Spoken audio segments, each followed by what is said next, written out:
bawa salib, dan ada ketemu sekelompok orang Yahudi. Dan orang Yahudi ini kelihatan meludah ya, tetapi saya nggak lihat sih ludahnya kayak bagaimana gitu. Tapi kira-kira meludah lah gitu ya. Nah, sebenarnya intinya bukan kepada ludahnya, tetapi sebenarnya penolakan. Kalau pakai dasar pohon zaitun tadi, akarnya adalah bangsa Israel. Kita ini dicangkokkan begitu. Ketika bait Allah tidak ada, itu sebenarnya tanda Tuhan tidak berkenan kepada mereka. Lagi tidak berkenan kepada mereka. Lagi saat ini. Ya, karena nanti kan tadi Roma kan mereka akan dicangkokkan kembali kalau mereka sudah betul-betul percaya.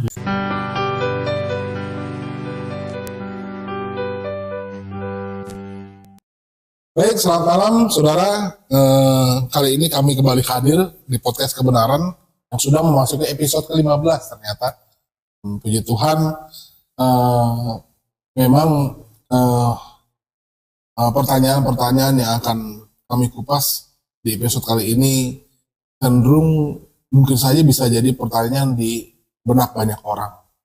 Dan kali ini tetap tentang tema yang sama, yaitu doktrin Alkitab.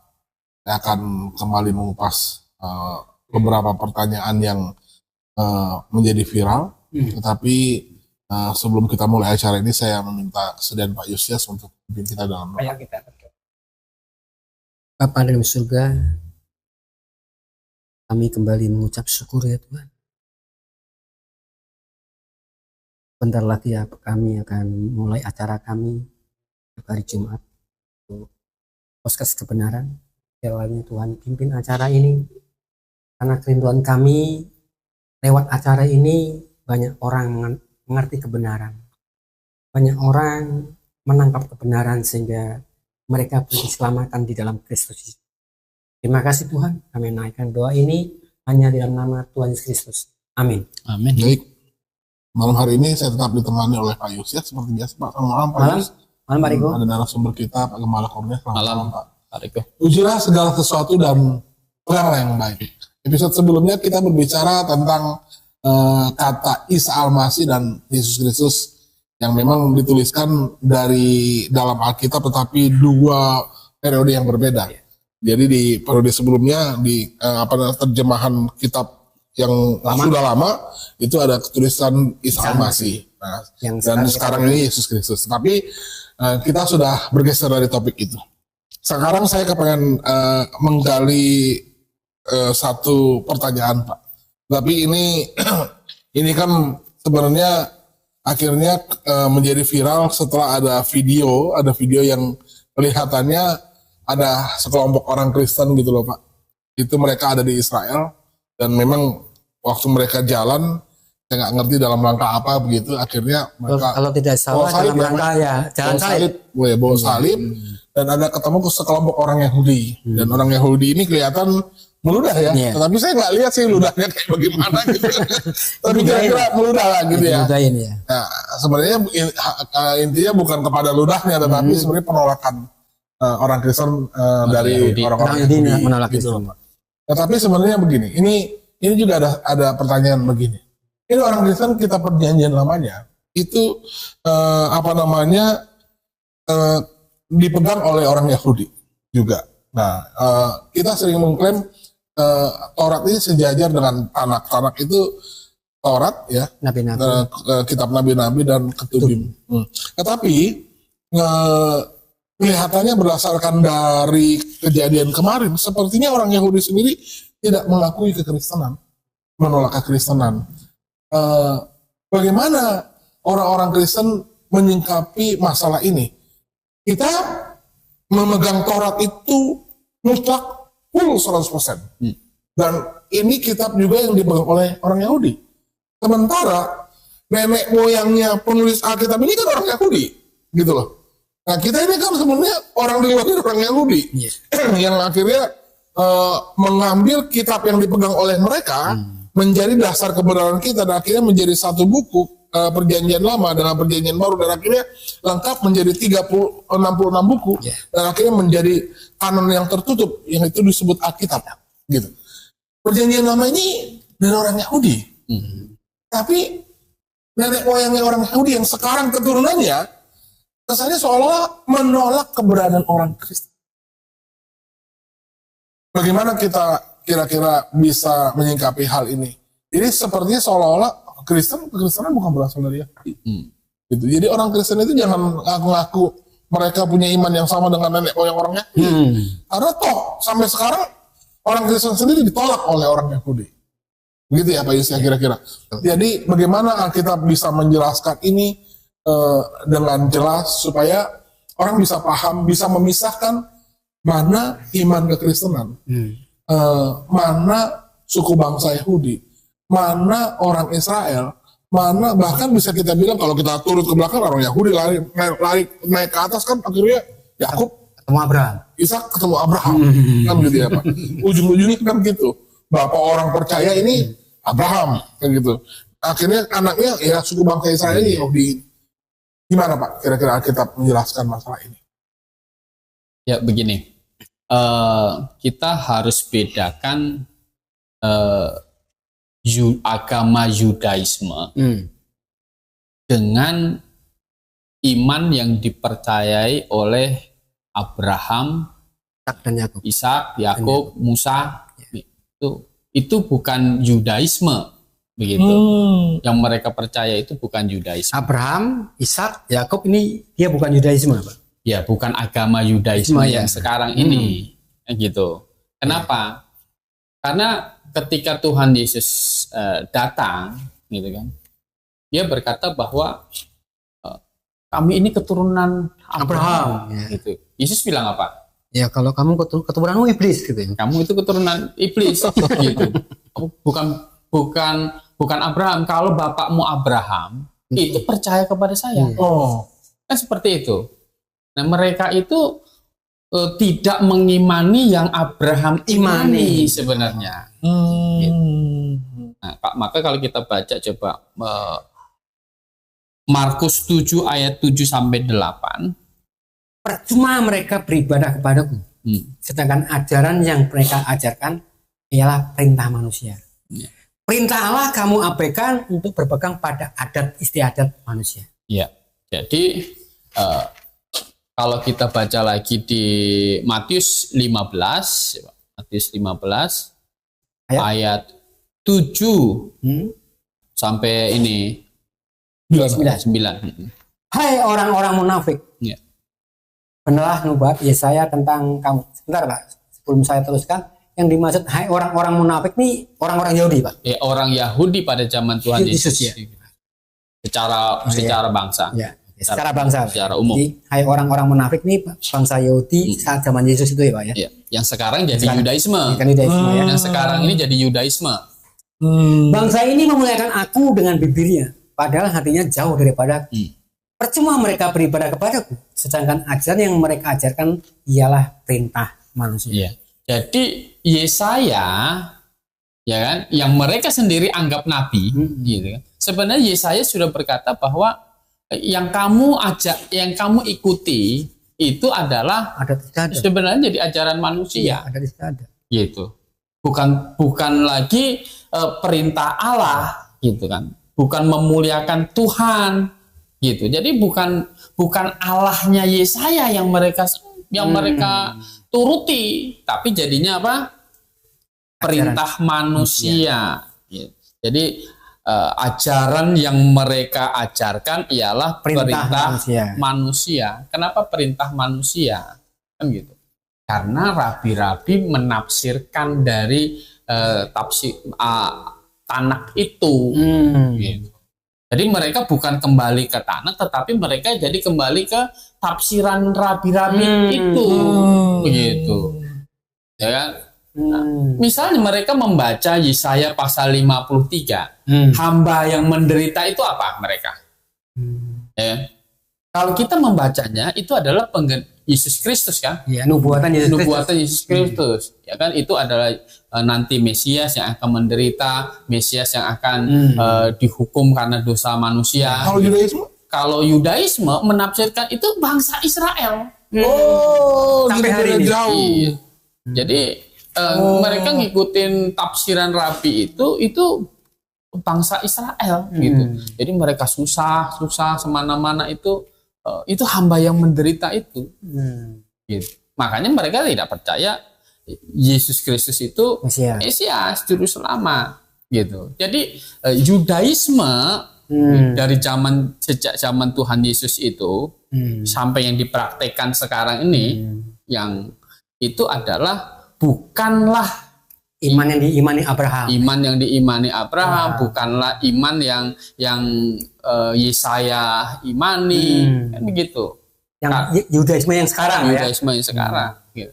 Mengapa? Karena sebenarnya kalau mereka mengimani apa yang diimani Abraham, mereka harusnya Menerima Yesus, Pak, menerima Yesus seperti ya. juru selamat, Mesias gitu. Karena kan Abraham itu kan mengharapkan Mesias yang akan datang. Iya. Dia melakukan korban sembelihan, gitu kan. Maka di zaman Yesaya saja, Tuhan itu sebenarnya tidak berkenan dengan persembahan mereka. Kenapa? Karena mereka mempersembahkan itu, mereka melakukan korban sembelihan segala macam itu sesuai dengan hukum Taurat menurut mereka, tetapi tanpa iman. Berarti Jadi bisa dikatakan gini, Pak. formalitas jadi kayak perintah manusia, adat istiadat jadinya. Jadi bisa dikatakan begini. Yudaisme sekarang ini yang disembah oleh Yudaisme sekarang ini bukan seperti Allah yang disembah oleh Abraham, Ishak dan Yakub. Iya. Meskipun dia menganggap sama, Iya. tapi prakteknya sebetulnya tidak sama, Pak. Iya. Jadinya mereka jadi sebuah adat istiadat, Menjadi adat, jadi kebiasaan. menjadi kebiasaan. Padahal itu perintah yang sebenarnya harus dilakukan dengan motivasi iman yang benar. Betul. Berharap pada Mesias yang akan datang. Berarti sama dengan yang dikatakan oleh Rasul Paulus di Roma pasal 10 itu, Pak. Roma pasal 10 ayat 1 sampai 3. Betul tidak? Saudara-saudara, keinginan hatiku dan doaku kepada Tuhan ialah supaya mereka diselamatkan. Stop dulu, Pak. Mereka di sini maksud bangsa Yahudi. Bangsa Yahudi yang Yudaisme, Yang Yudaisme ini ya, yang sekarang. menolak Tuhan Yesus, yang sekarang ini sampai sekarang ini. Ya. Sebab aku dapat memberi kesaksian tentang mereka bahwa mereka sungguh-sungguh giat untuk Allah, tetapi tanpa pengertian yang benar. Sebab oleh karena mereka tidak mengenal kebenaran Allah dan oleh karena mereka berusaha untuk mendirikan kebenaran mereka sendiri, maka mereka tidak takluk kepada kebenaran Allah. Ya, jadi agama Yahudi itu sebenarnya yang melenceng dari iman Abraham. Ishak dan Yakub. Gitu. Dia melenceng. Mereka melakukan persembahan korban, kan gitu. Padahal persembahan korban itu melambangkan juru selamat yang akan datang. Ini akhirnya berubah menjadi adat. Menjadi adat istiadat gitu. Jadi kayak ngikut lakukan itu tanpa iman. Tanpa pengertian Tanpa juga. pengertian. Jadi malah mereka berpikir dengan melakukan upacara-upacara itulah Dia selamat. bisa dia selamat. Padahal harusnya melakukan upacara-upacara itu sambil beriman ke depan ada juru selamat Mesias yang akan menyelesaikan hukuman dosa saya seperti korban domba ini. Jadi mereka malah formalitas lakukan ini untuk masuk surga tanpa iman. Salah mereka. Maka di Yesaya pasal 1 itu kan dikatakan itu kejijikan persembahan mereka. Seperti itu. Tanpa dasar iman itu. Tanpa dasar iman. Berarti memang jangan-jangan bukan hanya tentang sembelih korban domba ini saja yang mereka meleset. Bisa jadi semua ibadah rangkaian ibadah simbolik yang Taurat ajarkan, yang akhirnya sebenarnya simbol dari Mesias yang akan datang, itu dikerjakan oleh mereka menjadi adat. Contoh sunat. Sunat kan sebenarnya kan perjanjian Abraham. Iya, perjanjian Abraham kan gitu. Dan akhirnya mereka terapkan itu, akhirnya semua orang Yahudi harus disunat jadi undang-undang gitu, kira-kira begitu ya Pak? Iya.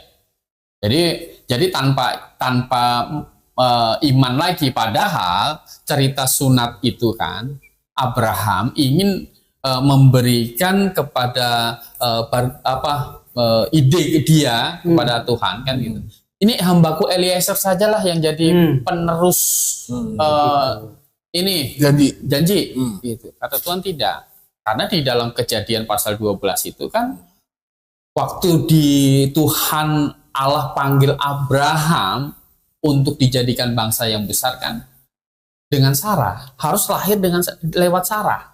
Kan seperti itu. Maka waktu itu Abraham disuruh, coba lihat, kamu pergi keluar, lihat bintang, bisa hitung tidak?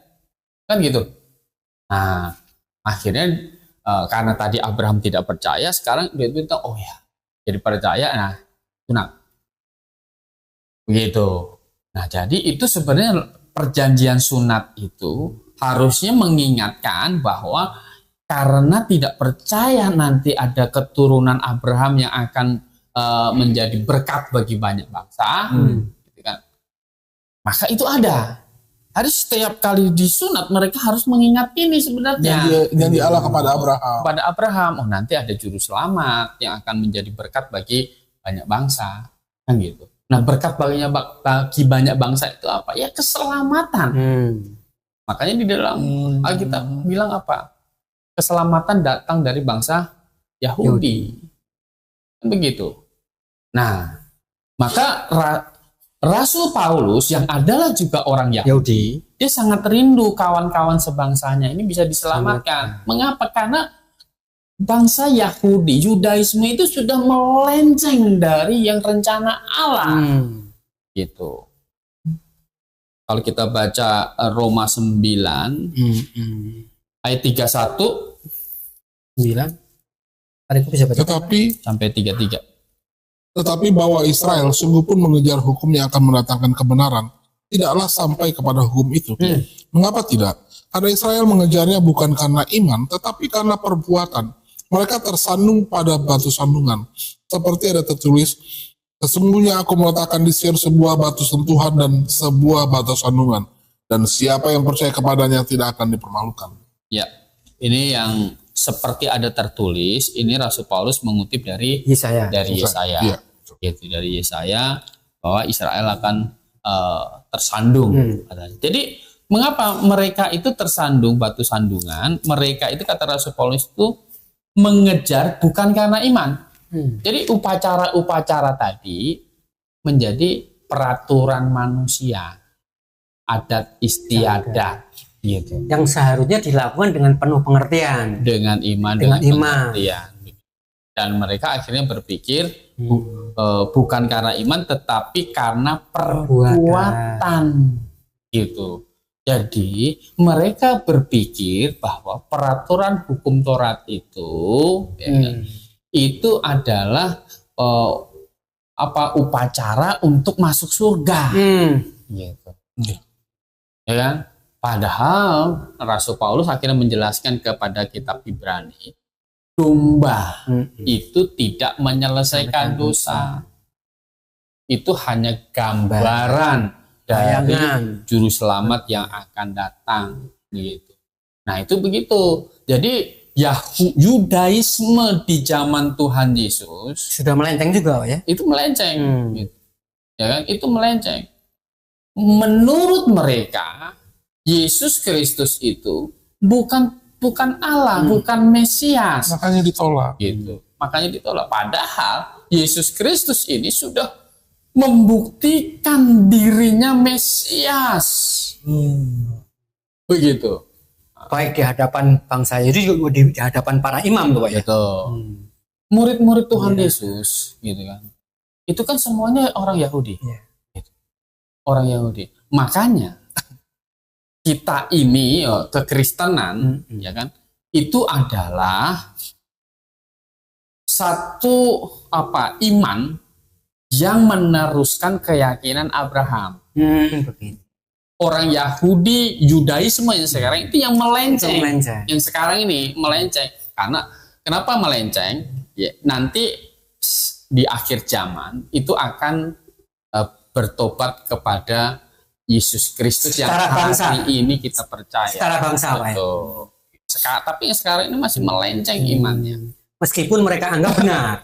Mereka anggap menyembah Allah Abraham, Ishak dan Yakub. Padahal tidak tuh, Pak, ya. Padahal tidak. Karena diajar oleh rabi-rabi yang salah. Rabi itu kan bukannya guru ya, Pak, pengajar. Berarti mereka bisa salah begini karena diajar oleh pengajar-pengajar yang salah, begitu. Mereka kan jadinya mengikuti tafsiran rabi-rabi itu, tidak membaca, akhirnya jadi tidak membaca langsung, begitu kan? Makanya kalau membaca langsung itu akhirnya bisa ketemu Yesus itu Mesias. Dan Itulah begini, yang dilakukan oleh Rasul Paulus. Coba dibaca Kisah Rasul pasal 18 Kisah Rasul 18 ayat 28. Sebab dengan tak jemu-jemunya ia membantah orang-orang Yahudi di muka umum dan membuktikan dari kitab suci bahwa Yesus adalah Mesias. Jadi Paulus itu membuktikan Yesus adalah Mesias dari kitab suci. Nah, kitab suci yang dimaksudkan di sini apa? anak itu, Pak, ya? Anak itu. Perjanjian lama ya. Perjanjian Karena lama perjanjian baru belum rampung ya, apa belum ada ya? belum Yang dimaksud lagi dituliskan perjanjian lama. seperti itu. Jadi yang dimaksud kitab suci ini ya perjanjian lama. Gitu. Kalau mereka sebut tanah. Mereka sebut tanah. Kita sebut perjanjian Nah, lama. pertanyaan saya, Pak, tanah yang dipegang orang Yahudi sama kita punya perjanjian sampai sekarang masih sama, Pak ya? Sama. Tidak berubah, Pak ya? Tidak berubah. Masih sama. Ya, tidak berubah sama. Sama ya. Jadi para penerjemah King James itu kan menerjemahkan perjanjian lama memang dari tanah itu. Cuma penyusunannya saja yang berbeda. Maksudnya penyusunan gimana? Penyusunan urutan kitabnya gitu. Urutan kitabnya. Kalau kita kan terakhir di Maliaki ya. Ya, kita di Maliaki, mereka kan Tawarik. Tawarik. Karena kan tadi ke Tanak itu kan Ketubim. Iya, Ketubim ya. kan terakhirnya kan tulisan. Tulisannya Tawarik. Nah, itu Tawarik. Masuk raja-raja. Ya, gitu. Nah, jadi mereka itu adalah yang melenceng, gitu. Maka kita ini bukan meniadakan perjanjian lama, gitu. Kita ini adalah yang meneruskan, dan perjanjian baru itu melengkapi perjanjian lama, gitu. Makanya hukum atau aturan-aturan moral di perjanjian lama itu masih kita pakai. Nah, perjanjian lama ini penulisnya siapa, Pak? Perjanjian lama, nabi-nabi, Tanak itu. Tanak itu. Nah, kalau perjanjian baru penulisnya, Rasul-rasul. nah berarti kalau orang beranggapan seperti ini salah dong. Bahwa perjanjian baru ini Injil kan, orang luar. Bahwa Injil ini diwahyukan kepada Yesus Kristus, salah dong, Pak. Kenapa yang begitu? Bahwa Injil ini Yesus itu penerima wahyu Injil gitu. Yesus Kristus yang memberikan wahyu. Oh, berarti salah apa ya? Oh, berarti salah itu, Pak. Aduh, kebanyakan itu kan pemahamannya Yesus Kristus itu penerima Injil, penerima wahyu. Ternyata Yesus itu yang memberi wahyu. Memberi wahyu Kepada para rasul untuk menuliskan perjanjian baru gitu ya. Betul. Coba kita baca itu Yohanes 14 ayat 25 dan 26. Semuanya itu kukatakan kepadamu selagi aku berada bersama-sama dengan kamu. Tetapi penghibur yaitu Roh Kudus yang akan diutus oleh Bapa dalam namaku. Maksudnya dalam nama Yesus, Pak ya? Iya. Dialah yang akan mengajarkan segala sesuatu kepadamu dan akan mengingatkan kamu akan semua yang telah kukatakan kepadamu. Jadi semua yang telah Kukatakan. Ku ini siapa? Yesus. Jadi yang memberi wahyu rasul-rasul itu adalah Yesus Kristus. Jadi bukan Yesus Kristus penerima wahyu, bukan. Dia pemberi wahyu. Salah, Pak Riko. Dasarnya sumber yang salah. Dia sumber wahyunya. Iya, Nah, karena kan kebanyakan umum itu Yesus itu penerima Injil. Itu. Bukan Yesus kan. Salah ya. Salah masih itu yang kemarin Iya, itu. seperti Rasul Paulus katakan Kristus yang lain ya. Ini masih di bawah episode kemarin. Nah, jadi yang menginspirasikan itu Roh Kudus. Iya. Kan gitu. Sehingga rasul-rasul ini kan Yesus ngomong nggak langsung tulis. Iya. Gitu kan. Nah, yang mengingatkan itu adalah Roh Kudus. Jadi bukan dihafal, Pak ya. Bukan. Mana mampu manusia ngapalin gitu, Pak. Repot itu. Nah, maka ini Rasul Petrus itu coba di 2 Petrus pasal 1 ayat 20, ayat 20-21. Yang terutama harus kamu ketahui ialah bahwa nubuat-nubuat dalam kitab suci. Nah, kitab suci yang dimaksud ini adalah Taurat Perjanjian Lama, Tanak itu. tidak boleh ditafsirkan menurut kehendak sendiri. Sebab tidak pernah nubuat dihasilkan oleh kehendak manusia, tetapi oleh dorongan Roh Kudus orang-orang berbicara atas nama Allah. Nah, jadi nabi-nabi perjanjian lama, semua penulis perjanjian lama Tanak itu katanya di sini apa? Yang mereka itu didorong oleh apa? Ilham Roh Kudus. Roh Kudus. Inspiratornya tetap Roh Kudus. Sama dengan perjanjian baru ya. Sama dengan tadi rasul-rasul tadi Yesus berkata bahwa nanti Roh Kudus penghibur itu akan mengingatkan kamu. Kan sama. Jadi pengarang perjanjian, pengarangnya ya, pengarang perjanjian lama sama perjanjian baru itu sama. Roh Kudus. Penulisnya saja yang berbeda. Manusia-manusia yang diilhamkan itu yang berbeda-beda. Kalau yang di perjanjian lama disebutnya nabi-nabi, kalau ini perjanjian baru rasul. Ya, jadi rasul tentu rasul Yesus Kristus. Perlu juga kita garis bawahi bahwa metode penulisan Alkitab itu berbeda dengan kitab-kitab lain. Betul. Kalau kitab-kitab lain, dia secara audible, Tuhannya langsung ngomong, begitu turun.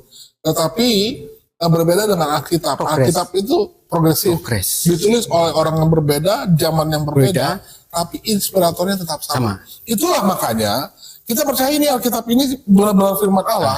Karena ditulis oleh banyak orang, waktu yang berbeda, tetapi tidak ada satupun yang bertentangan.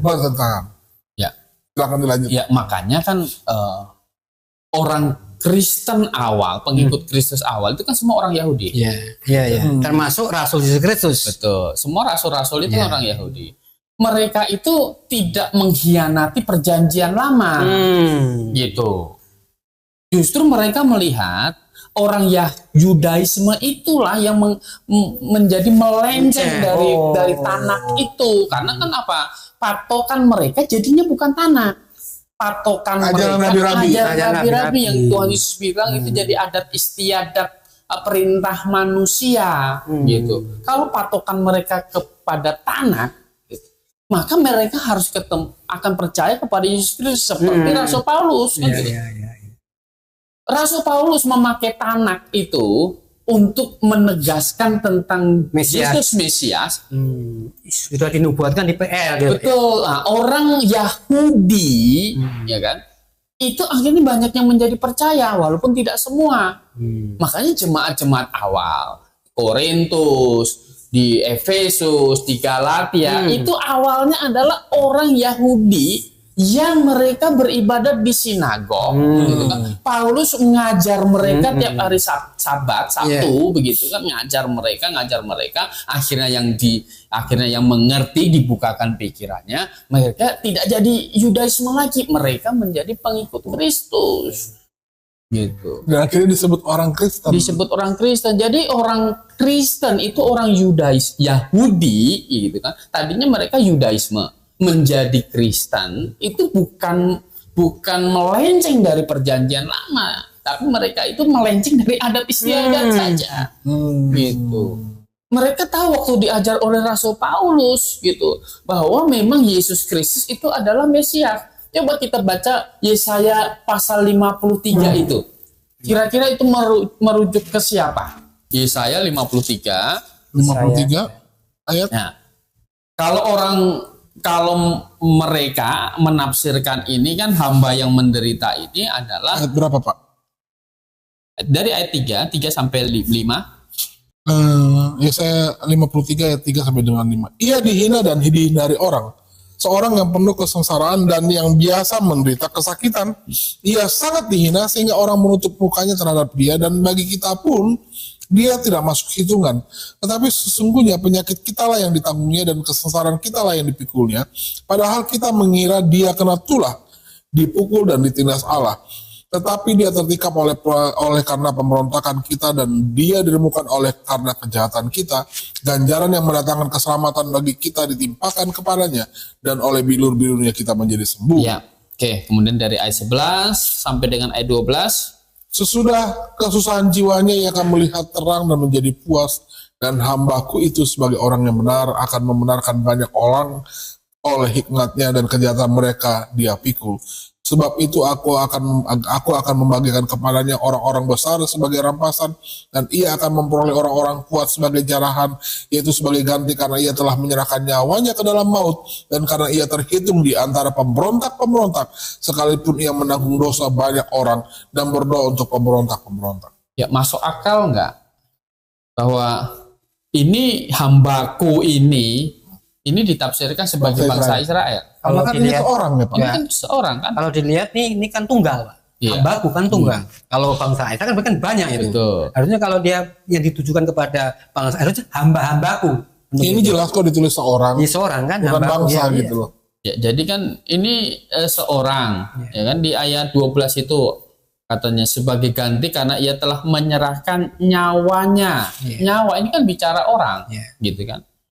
Dan sekalipun ia menanggung dosa banyak orang dan berdoa untuk pemberontak-pemberontak. Dan ini tentu ayat ini juga digenapkan oleh Yesus Kristus, gitu kan.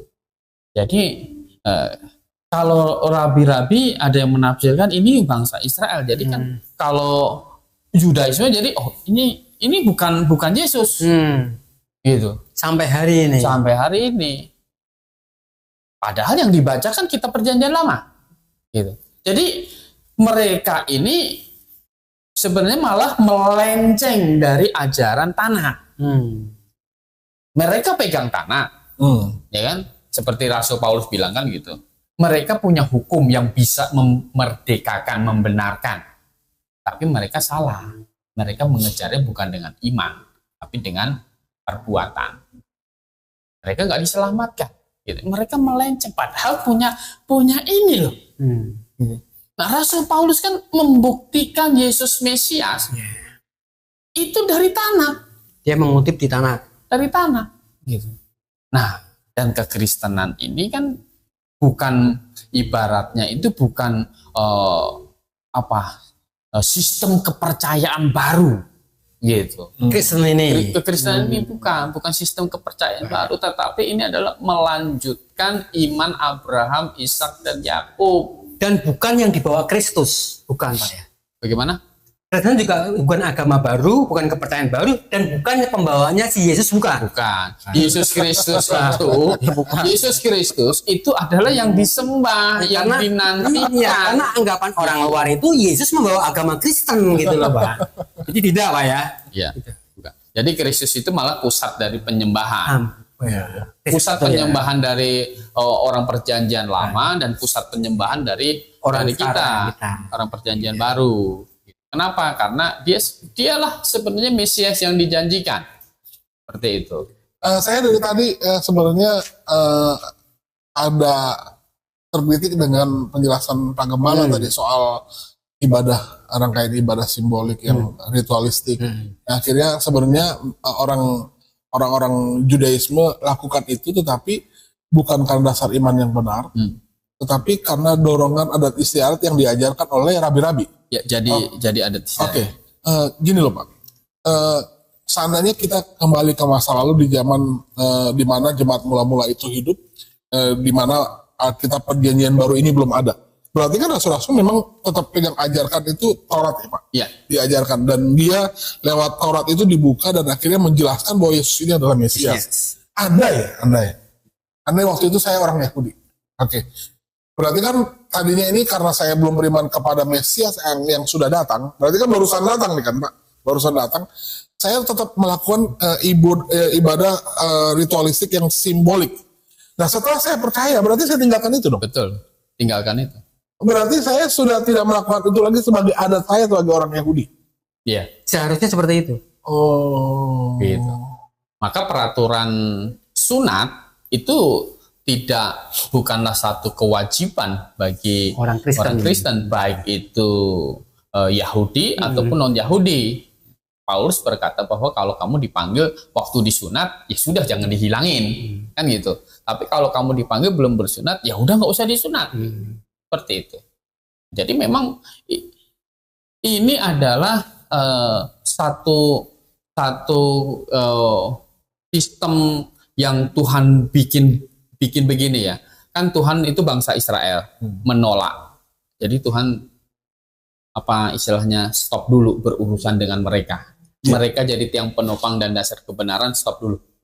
Nah, diganti jemaat. Nah, jemaat ini adalah pintu masuknya kan dengan bertobat percaya Tuhan Yesus, tandanya dengan memberi diri dibaptis ya. Jemaat bisa orang Yahudi, bisa dari berbagai bangsa. Nah di kekristenan ini kan bukan, karena Rasul Paulus melihatnya ini adalah pohon zaitun liar yang dicangkokkan ke pokok ke pokoknya. Jadi akarnya itu adalah Kristus. Akarnya itu adalah perjanjian lama itu. Perjanjian lama. Gitu. Sistem iman Abraham itu gitu. Berarti saya sebagai orang Kristen boleh dong disebut sebagai Anak Abraham. Israel rohani. Kan dicangkokkan. Gimana Coba kita baca Roma. Padahal kita orang Tionghoa, orang Batak kan gitu. Gimana Pak? Roma pasal 11 dari ayat 17 ya. 17. Karena itu apabila beberapa cabang telah dipatahkan dan kamu sebagai tunas liar telah dicangkokkan di antaranya dan turut mendapat bagian dalam akar pohon zaitun yang penuh getah, janganlah kamu bermegah terhadap cabang-cabang itu. Kalau kamu bermegah, ingatlah bahwa bukan kamu yang menopang akar itu, melainkan akar itu yang menopang kamu. Mungkin kamu akan berkata, ada cabang-cabang yang dipatahkan supaya aku dicangkokkan di antaranya sebagai tunas. Baiklah, mereka dipatahkan karena ketidakpercayaan mereka. Mereka ini maksud Yahudi, Pak ya? Orang Israel, bangsa Israel. Dan kamu tegak tercacak karena iman. Janganlah kamu sombong, tetapi takutlah. Coba kalau Allah tidak menyayangkan cabang-cabang asli, ya cabang-cabang asli maksud ini Israel, Pak ya? Dia juga tidak akan menyayangkan kamu. Sebab itu perhatikanlah kemurahan Allah dan juga kekerasannya, yaitu kekerasan atas orang-orang yang telah jatuh, tetapi atas kamu kemurahannya, yaitu jika kamu tetap dalam kemurahannya, jika tidak kamu pun akan dipotong juga. Ayat 23. Tetapi mereka pun akan dicangkokkan kembali. Mereka pun akan dicangkokkan kembali. Terus jika mereka tidak tetap dalam ketidakpercayaan mereka, sebab Allah berkuasa untuk mencangkokkan mereka kembali. Ya, jadi mereka dicangkokkan kembali jika mereka tidak tetap dalam ketidakpercayaan. Nah, sekarang ini kan mereka dalam ketidakpercayaan. Ini suatu saat akan percaya. Jadi ya saat itu mereka dicangkokkan kembali. Jadi iman orang Yahudi di masa depan itu akan sama dengan iman kita. Sama dengan Abraham. Ishak, Yakub. Ya, yaitu percaya bahwa Yesus Kristus yang sudah disalibkan oleh mereka itu Mesias. Itu adalah Mesias, itu adalah juru selamat, bahwa penyaliban Yesus Kristus itu adalah penjatuhan atas hukuman dosa mereka, ya kan? Kan sudah terjadi. Yesus Kristus sudah mati, dikubur dan bangkit kan? Jadi mereka akan sama dengan kita melihat bahwa dia adalah Mesias yang dinanti-nantikan itu. Secara kebangsaan. Nanti mereka akan dicangkokkan kembali. Jadi imannya akan sama seperti kita. Kalau hari ini kan berbeda, gitu. Meskipun mereka kita malah diludahin, gitu kan. Nah ini Pak yang menjadi pertanyaan saya begini. Cuma begini, kita tidak boleh membenci mereka. Mengapa? Kita ini cuma dicangkokkan. Jangan sombong. Yang asli aja dibuang, apalagi yang cangkokkan gitu. Jadi harus tetap tinggal di dalam kemurahan, kasih karunia Allah di dalam Yesus Kristus. Kalau perlu meluruskan mereka, Pak ya. Ya. Meluruskan pemahaman mereka. Jadi itu malah Rasul Paulus kan berdoa untuk mereka, biar mereka diselamatkan. Begitu. Jadi jangan sampai kita juga membenci mereka, karena apa? Akalnya sama. Mereka saja yang sekarang melenceng, dipotong dulu jadinya. Gitu. Mereka dipotong gitu. Maka kalau ditanya hari ini Allah Yudaisme. Yang hari ini ya, Yudaisme yang sekarang ya. Allah Yudaisme dengan Allah Abraham, dan Allah kita itu sama tidak? Berbeda. Mereka jawab tidak. Kita jawab tidak. Beda. Gitu. Mereka jawab tidak, kita jawab tidak. Sama. Oh iya. Tapi siapa yang benar? Kita. Gitu. Karena kita menerima Yesus Kristus. Mereka menolak. Kita menerima Yesus Kristus yang disembah Abraham. Gitu kan? Yang disembah Ishak, yang disembah Yakub. Gitu. Yakub itu dikasih nama Israel. Itu kenapa? Karena kan dia bergulat. Bergulat dengan siapa? Allah dan manusia. Allah dan manusia. Gitu. Sementara bagi orang Yudaisme itu mereka berpikir gini, mustahil Allah jadi manusia. Coba bayangkan. Bagaimana Allah jadi manusia? Hanya karena ada ayat, aku ini bukan manusia kan gitu, yang bisa lupa, bisa tidak adil. Bukan begitu. Nah, ayat itu kan sebenarnya menegaskan Tuhan tidak bisa salah. Iya.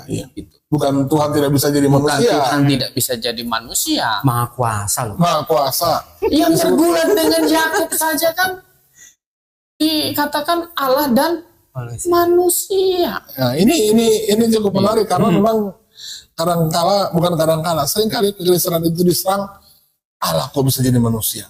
Allah macam apa itu? Kan gitu. Karena memang mereka menolak tentang Allah yang bisa menjadi manusia. Sebenarnya tidak usah tidak usah di counter dengan Alkitab. Pakai logika saja sebenarnya udah cukup. Kalau dia Allah, jangankan jadi manusia, jadi apa saja bisa kan gitu. Justru yang bukan Allah lah yang tidak bisa menjadi manusia. Kalau pengakuan Allah nggak bisa dari manusia itu sama juga membatasi Allah, Pak. Iya. Ya, makanya bagi orang Kristen pengikut Kristus awal, rasul-rasul semuanya itu, ya kan, itu perjanjian lama itu adalah kitab suci. Kepada Timotius kan Rasul Paulus mengingatkan, segala tulisan yang diilhamkan Allah itu bermanfaat untuk mengajar, mendidik ke arah kebenaran. Yang maksud segala tulisan itu ya termasuk perjanjian lama, perjanjian baru. Ya, waktu itu adalah perjanjian lama karena kan itu lagi dikirim suratnya ke Timotius kan seperti itu. Dan hukum moral di dalam perjanjian lama, ya kan, itu masih Tuhan pakai di perjanjian baru. Yang kurang tinggi ditingkatkan, gitu. Yang sudah tinggi cukup terus berjalan. Misalnya apa? Coba kita baca di Efesus 6 ayat 1 sampai 3. Hai anak-anak, taatilah orang tuamu di dalam Tuhan karena haruslah demikian. Hormatilah ayah dan ibumu. Ini adalah suatu perintah yang penting seperti yang nyata dari janji ini, supaya kamu berbahagia dan panjang umurmu di bumi. Ya. Jadi itu kan peraturan di dalam perjanjian lama. Kan begitu, dipakai terus gitu. Itu standar moral sudah tinggi. Anak-anak harus menghormati ayahnya dan ibunya. Karena apa? Ada janji panjang apa? Panjang umur. Seperti itu. Itu juga ada di dalam perjanjian lama kan seperti itu. Iya.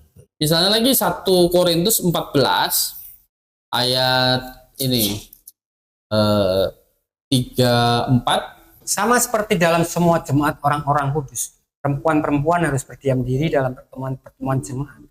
Sebab mereka tidak diperbolehkan untuk berbicara, mereka harus menundukkan diri seperti yang dikatakan juga oleh hukum Taurat. Hukum Taurat. Nggak bisa kita bilang, enggak itu peraturan orang Yahudi. Enggak, itu dilanjutkan.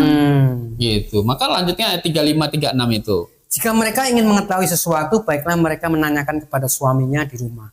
Sebab tidak sopan bagi perempuan untuk berbicara dalam pertemuan jemaat. 36 atau adakah firman Allah mulai dari kamu? Bukan dari kamu nih. Firman Allah itu bukan mulanya dari kamu, tapi dari mana? Dari Taurat itu. Gitu. Itu juga menjadi patokan kamu. Begitu, ya kan? Atau hanya pada kamu saja kah firman itu telah datang? Begitu. Kita ini bukan jemaat ini bukan permulaannya. Kita ini melanjutkan. Kalau pakai dasar pohon zaitun tadi, akarnya adalah bangsa Israel. Kita ini dicangkokkan, begitu.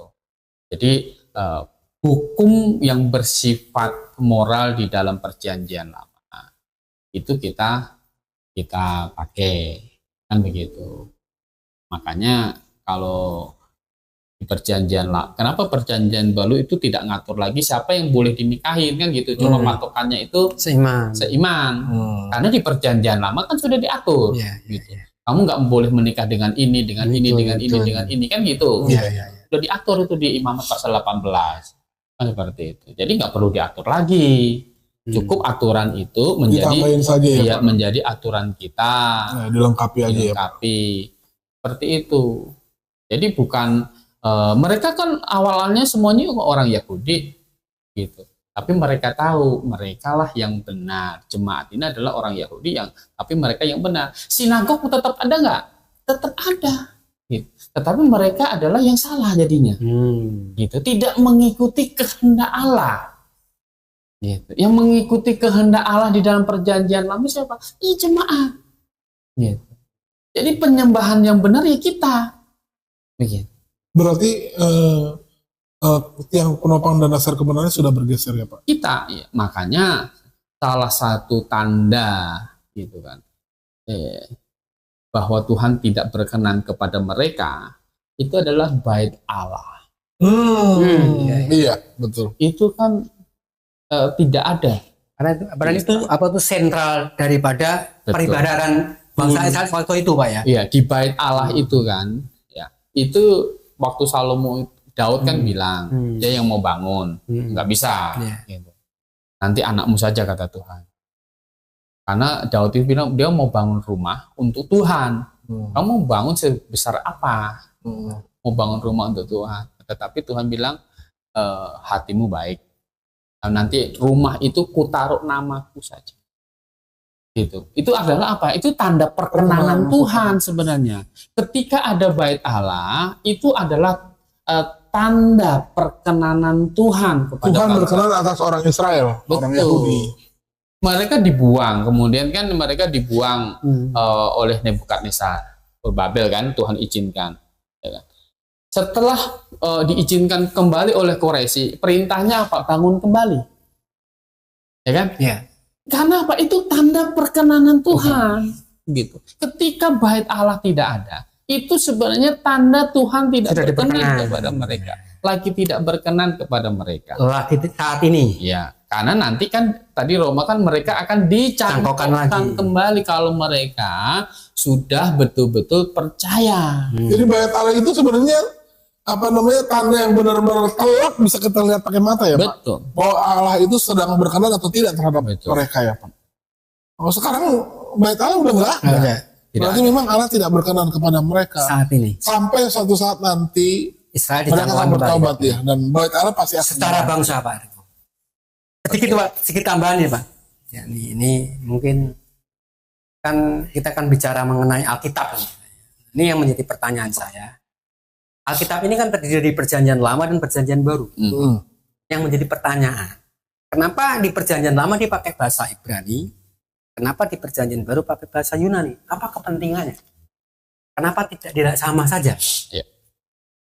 Ya, nomor satu adalah ya perjanjian lama kenapa pakai bahasa Ibrani? Karena kan orang Ibrani makainya, gitu. Israel kan pakai itu, gitu.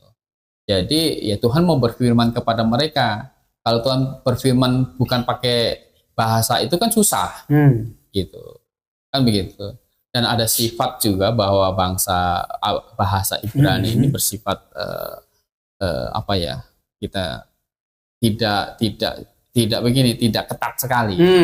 Gitu. Jadi kan di kitab Perjanjian Lama kan banyak tentang nubuatan. Ya, nubuatan itu bisa terjadi pada saat nabi itu sendiri ngomong, juga bicara bisa untuk ke depan. Kan gitu. Jadi bisa terjadi pada saat itu atau ke depan. Gitu. Nah, kalau kita belajar dari ini, misalnya surat Roma pasal 11 itu.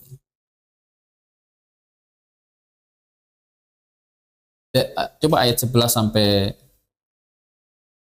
12. Maka aku bertanya, adakah mereka tersandung dan harus jatuh? Sekali-kali tidak, ini orang Israel ya Pak. Ya. Tetapi oleh pelanggaran mereka, keselamatan telah sampai kepada bangsa-bangsa lain, supaya membuat mereka cemburu. Ya. Sebab jika pelanggaran mereka berarti kekayaan bagi dunia, dan kekurangan mereka kekayaan bagi bangsa-bangsa lain, terlebih-lebih kesempurnaan mereka. Ya. Jadi begini, ini kan ayat 8 itu kan nubuatan dari Yesaya. Bahwa Yesaya itu menubuatkan begini, Allah membuat mereka itu tidur nyenyak, memberikan mata untuk tidak melihat dan telinga untuk tidak mendengar. Kan gitu. Udah dibuat begitu, udah dinubuatkan begitu. Nah, apakah bangsa Israel gitu kan, itu harus tersandung? Jawabannya apa? Tidak.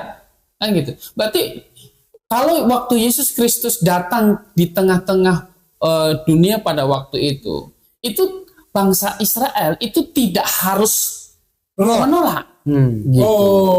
Oke. Lalu gimana nubuatan Yesaya ini itu berlaku di zaman Yesaya? Gitu. Oke. Nah, karena apa? Karena kalau tidak ada keharusan Israel itu harus menolak, harus genapin ini, nggak begitu. Jadi sekali-kali apa? Tidak. Gitu. Orang pikir, oh kalau gitu nanti bangsa lain nggak diselamatkan. Enggak juga. Kenapa? Karena Rasul Paulus bilang, kalau penolakan mereka itu berkat, apalagi diterima. Begitu. Ya, cuma Berarti, kita nggak usah ngande-ngandein. Iya. Nggak boleh Pak Riko. Ini Berarti loh. bukan aneh-aneh. Berarti memang Allah tidak pernah menubuatkan orang Israel harus menolak Mesias. Enggak. Bukan begitu. Enggak. Tetapi seandainya pun ini jadi aneh gimana sih? Ini kan nggak berbeda. Ini kan Rasul Paulus bilang begini, adakah mereka tersandung dan harus jatuh? Tidak. Kan gitu. Tidak. Makanya kan Tuhan Yesus berkata waktu mengutus muridnya dua-dua di Matius pasal 10 itu kan, pergi dulu Ke bangsa Israel. ke dombaku yang hilang dari Israel. Barusan mau tanya ayat ini. Aku langsung bahas. Dan apakah harus menolak? Tidak.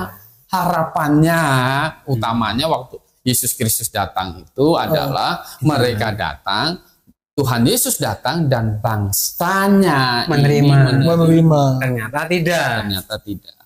Kalau menerima, kata Rasul Paulus, lebih berkat lagi bagi dunia, bagi bangsa-bangsa yang kita nggak tahu gambarannya bagaimana. Itu yang maksudnya jangan diande-ande itu, kita nggak tahu lagi gambarannya. Pasti jauh lebih bagus lah ya Pak. Pasti jauh lebih bagus. Menolak aja jadi kekayaan bagi bangsa-bangsa lain. Bukannya apa? Gambarnya seperti yang dia dibuatkan di Daniel itu Pak. 7 tahun, kemudian kerajaan 1000 tahun. Bukan itu Pak? Iya, akan melanjutkan Iya itu. kan gitu. Bisa jadi kita lahir di kerajaan Itu. Itu. Tapi jangan. Nah tadi Pak, terus tadi yang kenapa perjanjian baru ditulis pakai bahasa Yunani itu? Ya. Perjanjian baru ditulis pakai bahasa Yunani itu kan bahasa Yunani itu adalah udah baca bahasa internasional kan, seperti itu. Pengaruh Yunani oleh Alexander the Great itu, Alexander Agung itu kan sudah kemana-mana, begitu, menguasai dunia. Malah abad kedua sebelum Masehi, ya, jadi 200-an tahun sebelum Masehi. Ini perjanjian lama sudah ditulis pakai bahasa Yunani, diterjemahkan ke dalam bahasa Yunani. Kenapa? Karena banyak orang muda kan tidak bisa bahasa Ibrani, ya mereka sudah terjemahkan ke bahasa Yunani. Begitu, jadi terjemahkan, mereka sebutkan Septuaginta. Apa boleh kata begini? Karena pada saat itu bahasa Yunani menjadi bahasa yang mendunia. Dan juga bahasa Yunani ini bahasa yang ketat. Itu bahasa yang ketat. Makanya nggak akan berubah, dia nggak ada berkembang. Jadi kalau jadi begini, karena bahasanya ketat, tidak bisa buat nubuatan gitu Pak, maksudnya gitu. Bisa buat nubuatan. Masih bisa ya, masih bisa. Bisa nubuatan. Maksudnya? Jadi malah lebih spesifik. Lebih spesifik ya. Maksudnya ketat dia nggak ada perubahan. Nggak berkembang. Seperti bahasa Indonesia ini nggak begitu. Makanya kan Alkitab bahasa asli yang Ibrani juga tidak ada revisi. Yang Yunani juga tidak Pak ya. Ini baru tahu nih. Ini yang bahasa Yunani juga tidak. Sekali lagi, bahasa Yunani itu tidak seperti bahasa Indonesia yang mengalami perubahan tata bahasa. Iya, tidak. Itu yang dimaksud ketat itu. Itu ketat. Karena menyebut sesuatu bisa juga menyebut gendernya gitu Pak ya. Lebih jelas. Kalau kita kan ngomong ayam. Kita nggak tahu ayam jantan apa ayam betina. Kalau di Yunani ketahuan Pak ya. Ayam yang jantan seperti apa, katanya ayam yang betina seperti apa begitu. Biasanya ada akhirannya berbeda. Begitu. Makanya di dalam perjanjian baru, kalau ayam kalau udah dipilih makanya di dalam perjanjian baru banyak pengajaran Pak ya. Iya. Banyak doktrin lah Pak ya. Jadi lebih ketat ya. Jadi lebih, maka menafsirkan kita itu perlu, kadang kan gini, kita itu Alkitab nggak usah ditafsirkan. Salah. Kenapa? Karena kan memang bukan dalam bahasa kita. Gitu. Atau ada yang bilang kita diajar langsung, nggak usah ada guru, kan gitu. Kayak mau bertapa di gua begitu, belajar sendiri di gua, kan nggak begitu dong. Gua ketemunya bukan Tuhan, ketemunya genderuwo. Alkitab saja kan bilang ada guru, ya kan, di dalam jemaat itu ada guru, iya, ada pengajar ya. Ada pengajar. Oke, Pak Kurnia, terima kasih buat penjelasannya. Sekarang kita paham betul kenapa Yudaisme hari ini menolak kekristenan.